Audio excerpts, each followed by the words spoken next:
नमस्कार। ज्ञान विचलन में आपका हार्दिक स्वागत अभिनंदन। हम पढ़ रहे हैं प्रश्न भाग 3 जो कक्षा 8 के लिए, और आज हमारा अध्याय नंबर 18 जो प्रश्न भाग 3 का अंतिम अध्याय है जिसका नाम है टोपी, और इसके लेखक है संजय। कल हमने इस पाठ का कुछ अध्ययन किया था, बाकी बचा है वो आज करेंगे। तो ये पाठ है जो आपको मैंने बताया था कि गवरिया और गवरा का है। जो गवरिया दर इसको कर लेती है, किस प्रकार उसको टोपी बनवानी है, तो अपना कार्य कैसे पूर्ण करती है, ये हमने पढ़ा था। जैसे हमने 5 पड़ाव पूर्ण किए थे। जैसे सबसे पहले उसको रुई का खोआ मिल गया था, खोए से मिलकर वो बड़ी प्रश्न होती है, खुश होती है। तो फिर बाद में वो उसका गरबा समझाता है कि इससे आपका कार्य नहीं बनेगा, क्योंकि आगे आपको बहुत पड़ाव पार करने हैं। तो गवरिया अपने मन में दृढ़ संकल्प कर लेती है, अपने जीवन का लक्ष्य बना लेती है कि उसको मैं अवश्य पूर्ण करूंगी, मतलब टोपी जरूर बनवाऊंगी। तो वो अगले 4 पड़ाव कैसे पार करती है ये हमने पढ़ा था। तो सबसे पहले वो दुनिया के पास जाती है, जिसमें वो रुई को दुबाने का कार्य करती है। उसके बाद में कोरी के पास जाती है, तो कोरी उसको बहुत सुंदर सूतकात कर देता है, क्योंकि वो सभी मजदूरों को या कारीगरों को आधा हिस्सा देती जा रही थी। और ये सूत बनने के बाद वो बुनकर के पास आती है, जिससे बहुत महीनों उतना कपड़ा बनाकर तैयार करती है। कपड़ा बनने के बाद वो 5वां जो पड़ाव उसको पार करती है टोपी बनाने का। तो दर्जी के पास जाती है और बहुत ही सुंदर टोपी सिलवाती है। और दर्जी को भी आधा मेहनताना देती है, मतलब एक टोपी उसको भी देती है। इससे दर्जी बड़ा प्रसन्न होकर, खुश होकर 5 उसके फंदे भी अपनी ओर से लगा देता है। तो इस प्रकार की वो टोपी बनाने में सफलता प्राप्त करने के बाद गवरिया टोपी पहनकर अपने गवरा को दिखाती है और बड़ी प्रसन्न होती है और खुश होती है कि मेरी टोपी 5 फूंदों वाली। ये गाना गाती गाती उसको बता रही है। अभी आगे देखो क्या घटनाक्रम होता है, उसी को ही हम वर्णित पढ़ेंगे। वो राजा जी के पास जाती है, टोपी दिखाती है उसको, उसको चिढ़ाती है। तो राजा उसके साथ क्या करता है, ये सारी घटनाक्रम आज हमें पढ़ने को मिलेगी। तो कल हमने पढ़ा था कि मेरी टोपी सबसे निराली 5 फूंदों वाली, ये गवरिया पहनकर गाना गा रही थी। तो वाकई तू रानी लग रही है, गवरिया ने आखिरकार मानना ही पड़ा। और जो गवरा था टोपी पहनकर गवरिया के बाद उनको मानना पड़ा कि वास्तव में टोपी बहुत सुंदर लग रही है, और पहनकर टोपी को पहनकर तू रानी जैसी प्रतीत होती। तो रानी नहीं, राजा कहो मेरे राजा। गवरिया ऊंचा उड़ने लगी, अब कौन राजा मेरा मुकाबला करेगा। मतलब उसने टोपी पहन ली है तो अपने आप को राजा मानने लगी है। तो कहती है कि कोई भी राजा मेरा मुकाबला नहीं कर सकता। और इसी प्रकार टोपी पहनकर वो उड़ते उड़ते राजा के महल के कंकुरे पर जा बैठती है। तो राजा के ऊपर का जो भाग होता है सज्जा उसको बोलते हैं। तो वो टोपी पहनकर वहां जाती है और कहती है कि मैं पूरे मुल्क मतलब देश का जायजा लेना चाहती हूँ, देखना चाहती हूँ। उसी वक्त राजा अपने चौबारे पर टलुओं की खुली धूप में गुलेल की मालिश करवा रहा था। और चौबारा मतलब जो बाहर का बरामदा होता है खुला, उसको बोलते हैं। तो राजा वहाँ लेटा लेटा अपने सेवकों से अपने शरीर की मालिश करवा रहा था। राजा उस वक्त नंगा बदन और एक नंगे सिर था, मतलब आधा कपड़े पहने हुए था और सिर भी उसका खुला था, उस पर कुछ भी पहना हुआ नहीं था। एक टहल हुआ सिर पर चंपी कर रहा था, मतलब एक सेवक उसके सिर पर चंपी कर रहा था, और दूसरा हाथ पांव की अंगुलियां फोड़ रहा था, मतलब अंगुलियों पर मालिश कर रहा था। तीसरा पीठ पर मुक्की मार रहा था, तो चौथा पिंडली पर बुद्धि डाल। मतलब 4 सेवक उसकी सेवा में लगे हुए थे। कोई हाथ की मालिश कर रहा था, कोई पैर की, कोई माथे की, सब अपने अपने कार्य में लगे हुए थे। गवरिया कंगूरे पर से चिल्लाई, मेरे सिर पर टोपी, राजा के सिर पर टोपी नहीं, राजा के सिर पर टोपी नहीं। तो गवरिया ने महाराजा को इस प्रकार किया, इस स्थिति में देखा, तो वहां से ही वो चिल्लाई है कि मेरे सिर पर टोपी, राजा के सिर पर टोपी नहीं है। मालिश करवाते राजा की नजर गवरिया से टकराई। गवरिया के सिर पर फुंदेदार टोपी देखकर उसकी अक्ल चकरा गई और वह लगातार रट लगाई जा रही थी, मेरे सर पर टोपी, राजा के सर पर टोपी नहीं। अरे कोई मेरी टोपी लाओ जरा जल्दी। राजा दोनों हाथों से अपना सिर ढकते हुए चिल्लाया, अपने सेवकों से कह रहा है कि जल्दी से मेरी टोपी लेकर आओ, और अपने दोनों हाथों से अपने सिर को ढकता है। टोपी आ गई, राजा ने झट पहन ली और देख ली खुदी चिड़िया के लिए आया है, क्या देख मैंने भी पहन ली है मेरी टोपी 5 फूंदों वाली। गवरे ने अब दूसरा राग आपना शुरू कर दिया और टोपी वाली बात तो छोड़ दी और कहा मेरी टोपी है वो 5 फूंदों वाली टोपी है, राजा की टोपी में एक भी नहीं है। मेरी टोपी में 5 फूंदे, राजा की टोपी में फूंदने नहीं है। इस प्रकार की राग वो गाने लगती है। राजा को बेहद हटी महसूस हुई। मतलब इस प्रकार की एक नन्ही चिड़िया, एक नन्हा पक्षी राजा का अपमान कर रहा था या राजा को ऐसी बातें कह रहा, तो राजा को बड़ा ही अलग लगा। उसके मुल्क में महाबली राजा के सामने एक चिड़िया, ये मजाल। राजा सोचने लगा कि इस मैं देश का राजा हूँ और इस राजा के सामने इस नन्ही चिड़िया ने इस प्रकार की बातें की, देखो इसकी कीमत हो गई है। वे बुरी तरह बिगड़ गया। इसे फदकुदी की गर्दन मसल दो, पंख नोच लो, सिपाही देर न करो। राजा को गुस्सा आ गया, इसलिए अपने सिपाहियों को आदेश दिया है कि इस चिड़िया को आप ही मार डालो, पंख नोच लो, गर्दन मसल दो। यहाँ जो फदकुदी नाम आया वो चिड़िया को संबोधित करके राजा कह रहा है। क्षमा करें महाराज, मंत्री ने हाथ जोड़ते हुए किया। मच्छर मारकर हाथ क्यों गंदा करना, ये अपना आप चली जाएगी। मंत्री जी राजा को समझाते हुए कह रहे हैं कि छोटी सी पक्षी से हमें क्या लेन देना, ऐसे ही बोले जा रही, बोलकर चली जाएगी, इसे ही मारकर हमें हाथ गंदे नहीं करने। तब राजा सिपाही से बोला, ये ऐसे नहीं मानेगी, इसकी टोपी छीन लो, उसे पैरों में ठोकरे मारूंगा। कि कोई नहीं, इसको टोपी का ही तो घमंड है, इसकी टोपी छीन लेते हैं और टोपी को मैं अपने पैर से या ठोकर से उसको मारूंगा। एक सिपाही ने गुलेर मारकर गवरिया की टोपी नीचे गिरा दी, तो दूसरे सिपाही ने झट से टोपी लपक ली और राजा के सामने पेश कर दी। तो गुलेल मारकर, गुलेल आपने देखा होगी, जो से दूर से हम पत्थर डालकर उसको मार सकते हैं। तो गुलेल मारकर टोपी को गिरा दिया गया है और दूसरे सेवक ने टोपी लेकर राजा के सामने पेश कर दी है। टोपी को पैरों से मसले ही जा रहा था कि उसकी खूबसूरती देखकर दंग रह गया। राजा टोपी को अपने पैरों से मसल ही रहा था कि टोपी की जो सुंदरता थी उसको देखकर बड़ा ही आश्चर्यचकित होता है। दंग रहना मुहावरा है जिसका तात्पर्य होता है आश्चर्यचकित होना। मतलब इतनी सुंदर टोपी थी, वो चाहकर भी अपने पैरों से उसको मसले ना सका। मेरे राजा ने मेरे सिवा इतनी खूबसूरत टोपी दूसरों के पास कैसे पहुंची। अब वो अपने सिपाही से कह रहा है कि मैं राजा हूँ, मेरे पास ऐसी चीज होनी चाहिए जो इस चिड़िया के पास क्यों है या उसके पास कैसे पहुंच गई। सोचते हुए राजा ने उलट पुलट कर उसको देखने लगा। मतलब टोपी को ऊपर से नीचे वो देखता हुआ ये बातें कह रहा है। इतनी नगीना टोपी इस मुल्क में बनाई किसने। अब ये सोच रहा है कि इतनी खूबसूरत, इतनी सुंदर टोपी इस देश में किसने बनाई है। राजा के मन में ख्याल आया, मतलब एक विचार आया। अब भी उसे हुनरबंद कारीगर को खोज होने लगी। चाह जहाँ राजा चाहे वहाँ पता नहीं चले, ऐसा तो हो ही नहीं सकता। तो राजा ने उस कारीगर को खोज डाला है जिसने इतनी सुंदर टोपी बनाई। तो अब जितने भी वहाँ के कारीगर वगैरह थे सब राजा के सामने पेश होते हैं और उन्हें माफी मांगते हैं, क्योंकि उनको पता है कि अगर ये हमने या राजा को ऐसा लगा कि इस प्रकार की टोपी बनाकर हमने गलती की है तो हमें सजा मिल सकती है।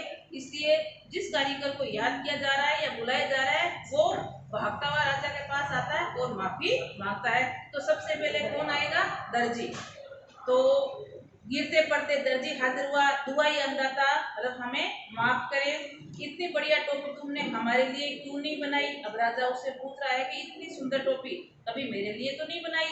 मेघों की गड़गड़ाहट की मानित राजा की आवाज निकली, मतलब बहुत तेज आवाज में, जैसे बादल गरजते हैं उसकी आवाज निकलती, उसी प्रकार राजा की आवाज दर्जी के लिए निकली है और उसको डांटते हुए बोल रहा है कि इतनी सुंदर टोपी कभी तूने मेरे लिए तो नहीं बनाई।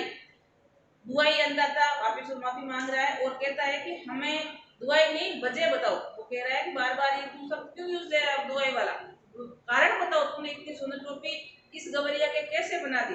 तो वो उसका कारण बताता है। क्या कारण बताता है, कपड़ा बहुत उद्मा और सरकार एकदम गसपत और तबीज था। मतलब कपड़ा इतना सुंदर कोमल मुलायम था जिसने इतनी सुंदर में टोपी सिल पाया।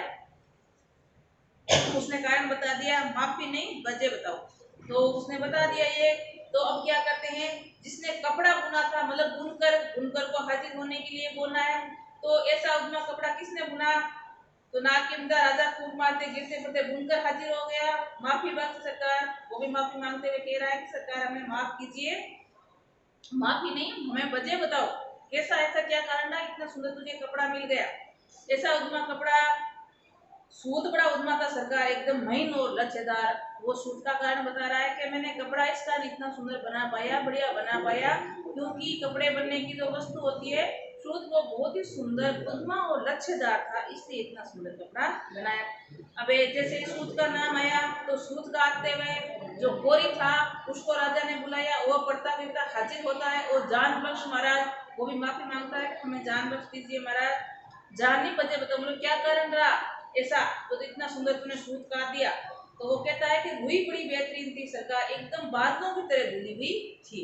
और रुई पर कह रहा है मतलब एक दूसरे कारीगर एक दूसरे पर डाल रहे, जैसे टोपी वाला दर्जी है वो बुनकर को बता रहा है, बुनकर है वो गोरी को बता रहा है, और गोरी है वो धुनी को बता रहा है कि इतनी सुंदर बादलों के समान रुई धोई थी या धुलाई की भी थी, जिससे मैं इतना सुंदर सूत काट सका। इतनी सुंदर रुई किसने धुनी, बिजली की तरह गाज की आवाज कड़कड़ाहट आई, वो हाँफता कांपता धुनिया हाजिर हुआ है, खम्मा अंदाता मतलब वो कारीगर आपके सामने हाजिर हुआ जिसने रुई की धुलाई की थी, जिसको हम दुनिया बोलते हैं। खम्मा नहीं बजे, बताओ। राजा गुस्से से काम फूटा, उसने चारों से मिलकर इस गवरिया का काम किया, हमारे लिए आज तक ऐसा काम क्यों नहीं किया। चारों सामने ही थे, दर्जी, बुनकर, कोरी और दुनिया, और सभी से कह रहा है कि इतना सुंदर तुम चारों ने मिलकर इस छोटी सी नन्ही चिड़िया के लिए इतनी सुंदर टोपी बनाई है, ऐसा काम हमारे लिए कभी तो तूने नहीं किया। लेकिन डर के मारे कोई बोले नहीं रहा है। अबे हिम्मत करके दुनिया कुछ कहता है, और क्या कहता है वो, आपके लिए किया है सरकार, दुनिया जमीन को लेट कर का आगे आपके लिए ही करेंगे सरकार, हमारी मतलब वो अपनी जान बचाने के लिए कह रहे हैं हमेशा काम हमने तो आपके लिए ही किया है और इस प्रकार का कार्य आगे भी करते रहेंगे, हमारे लिए अब तो काम हुआ है, इतनी भी नसाफत क्यों नहीं कहते हैं। तो राजा कहता है कि काम तो हमारे लिए हमेशा ही हुआ है, लेकिन इतनी नसाफत क्यों, नसाफत का मतलब होता है इतनी सुंदरता नहीं आई है काम के अंदर, इतनी बारीकी नहीं आई, इतनी सजावटें नहीं आई है, ऐसा क्या कारण रहा। तो अबेदान तो बोलूं सरकार, दुनिया बोला कि अगर मुझे माफ कर दो तो मैं आपको सच्ची बात बता सकता हूँ कि आपके काम में और चिड़िया काम में अंतर क्यों पाया गया है। चलो दिया, राजा बोला अब बताओ कि अगर तेरे से कोई गलती भी हो गई या तूने ऐसी बात बता दी तो मैं आपको सजा नहीं दूंगी, तुझे माफ कर दूंगा, तू बताओ चलो कारण क्या रहा है।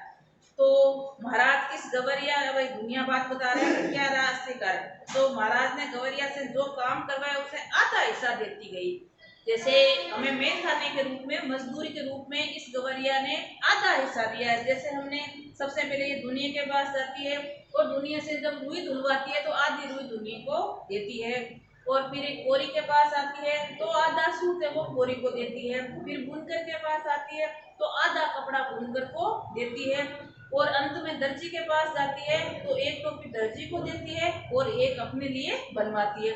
इस प्रकार प्रत्येक वस्तु वो आधी उसको देती है। तो ये दुनिया ने वजह बताई है जिस वजह से इस चिड़िया के लिए इतनी सुंदर टोपी बनकर तैयार हुई। इसलिए इसके काम में आपसे अपने आप ही नवासब आती गई, सरकार दुनिया दंडवत दंडवत किए जा रहा था, मतलब उसको डर था कि कहीं ऐसी बातें सुनकर राजा हमें सजा नहीं दे, इसलिए डर के मारे वो राजा से दंडवत प्रणाम करते हुए ऐसी बातें बता रहा था। देख ले राजा, आंख में अंगुली डालकर देख ले, ये उसकी जो चिड़िया है वो राजा को वापस गुस्सा दिला रही है, और पास में बैठी है बोल रही है देख ले, आंख में अंगुली डालकर देख ले, इसके लिए मैंने पूरा मोल चुकाया है, मतलब मेरी जो टोपी बनकर तैयार हुई है इसके पीछे मेरी मेहनत के साथ साथ मजदूर भी मैंने कारीगरों को आधी दी है, बगैर बगार के नहीं है ये, मतलब फ्री में मैंने काम नहीं करवाया है। गौरिया फिर चिल्लाने लगी, ये राजा तो कंगाल है, मीरा कंगाल, इसका धन घट गया, इस टोपी तक नहीं जुड़ती, मतलब इसके पास इतना धन नहीं है टोपी बना सके, तभी तो उसने मेरी टोपी छीन ली है। अब गवरिया वापिस राजा को चिढ़ा रही है, राजा को गुस्सा दिला रही है कि राजा तो बिल्कुल कंगाल है, मीरा कंगाल है, उसके पास इतने ही पैसे नहीं है कि अपने लिए एक टोपी बना सके, इसीलिए तो उन्होंने मेरी टोपी को छीन लिया। राजा तो वाकई अकबका रह गया, मतलब एक घबरा गया, भयभीत हो गया, और एक तो तमाम कारीगरों ने उसकी मदद की, दूसरी इस टोपी के सामने अपनी टोपी तो कम सुनती, तीसरे खजाने की खुलती पोल, मतलब दो तीन बातें उसके सामने आ गई। एक तो कारीगरों ने देखो नन्ही चिड़िया की कितनी सुंदर मदद की है, ना कि राजा की। दूसरी बात है उसकी टोपी है वो चिड़िया की टोपी के सामने कम सूरत, मतलब अच्छी सुंदर नहीं है। तीसरी बात वो कह रही ये कंगाल है, तो खजाने की पोल भी खुल रही है। तो राजा कहता है कि इसे पाखी को कैसे पता चला, पाखी मतलब पक्षी, एक पक्षी को कैसे पता चला कि मेरे पास धन घट गया है, मतलब मेरे पास पैसे कम है। तमाम बेगारे करवाते, बहुत शक्ति के लगान वसूल करने के बावजूद राजा का खजाना खाली रहता था। राजा था तो कई प्रकार के लाभ कर लगाकर जनता से कई प्रकार का धन वसूल करता था, फिर भी उसका खजाना खाली रहता था। खजाना खाली क्यों रहता था? क्योंकि इतना ऐश्वर्य, इतनी लश्करी, इतने लवाजिम का बोझ खजाना कैसे संभाल सकता था? मतलब जो उनके नौकर सेवक थे, चापलूस थे, वो सारा धन खर्च करते थे, तो खजाना कितना रखे? उस प्रकार खजाना लगभग राजा का खाली रहता था। तमाम लोग निकल गए एक अनोखा तमाशा देखने, और आसपास के जो लोग थे वो भी जो चिड़िया और राजा के बीच में जो वार्तालाप हो रहा था उसको देखने के लिए निकल पड़े हैं। मंत्री भोले से बोला मतलब धीरे से उसने कहा है, ये मुंह पर तो महाराज के बेपर्दा करके ही दम लेगी। मुंह पर चिड़िया को कहा है कि ये जो चिड़िया है वो राजा को आज तो सबके सामने उसकी बेइज्जती करके ही दम देगी, उसका पूरा सच्चाई बताकर ही रहेगी। राजा तो खुद घबरा गया और उसने झट से बोला, इसकी टोपी वापस से कर दो। अपने सेवक से कहा है कि इसकी जो टोपी हमने ली थी उसे वापस लौटा दो। सिपाही ने कहना माना और टोपी वापस कंगूरे की ओर हवा में उछाल दी। जहाँ चिड़िया बैठी थी कंगूरे की ओर टोपी को उछाल दिया गया। गवरिया ने फिर से टोपी पहन ली और उड़कर कहने लगी, ये राजा तो डरपोक है। वो भी मानने वाली नहीं थी, डर जीती थी। वापस राजा को चिढ़ा रही है, कह रही कि राजा तो डरपोक है, नीरा डरपोक, मुझसे डर गया तभी तो उसने मेरी टोपी लौटा दी। कि राजा तो डरपोक है, इस नन्ही छोटी सी चिड़िया से डर गया और एक चिड़िया के कहने पर उसने टोपी वापस से लौटा दी। तो अब राजा को पता था बस की बात नहीं है, तो राजा क्या कहता है, कौन इस मुंहफट के मुंह लगे? क्या मंत्री जी? मंत्री से कह रहा है कि कोई नहीं, इस मुंहफट है, इससे क्या मुंह लगना है? ये कह के राजा ने अपनी टोपी कसकर पकड़ ली।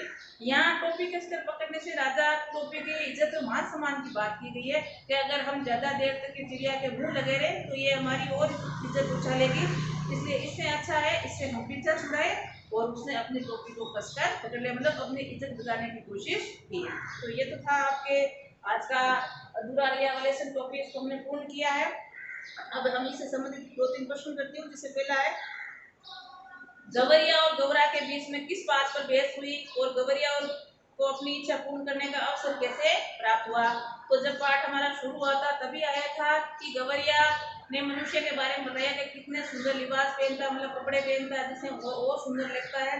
लेकिन गवरिया ने उसकी प्रति उसको बताया था कपड़ा पहनना एक लफड़ा है, कपड़े से आदमी की औकात का पता चल जाता है। और फिर गवरिया के मन में विचार है टोपी वाला, तो उसने कहा कि जो मनुष्य टोपी पहनता है वो मुझे ही बड़ी सुंदर लगती है और मैं भी टोपी पहनना चाहता हूँ। तब गौरा कहता है कि टोपी से कई प्रकार के हानियां हो सकती है, जैसे टाट उलटना। एक मुहावरा आया था जिसका अर्थ है टोपी को हम बचाते बचाते आदमी का दिवाला तक निकल जाता है और टोपी उछलते देर नहीं लगती। टोपी उछलना भी एक आपका मुहावरा आ गया था, उसका अर्थ होता है मान सम्मान या इज्जत बजाय रखना।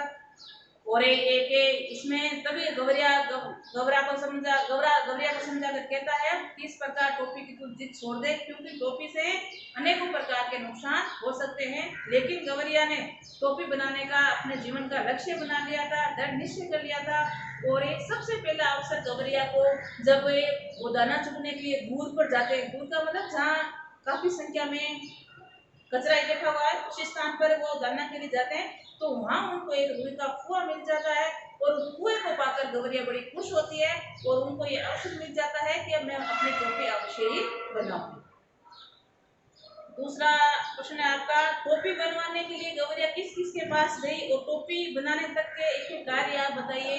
तो सबसे पहले जैसे ही गवरिया को रुई का कुआं मिला तो वो रुई को धुलवाने के लिए दुनिया के पास जाती है।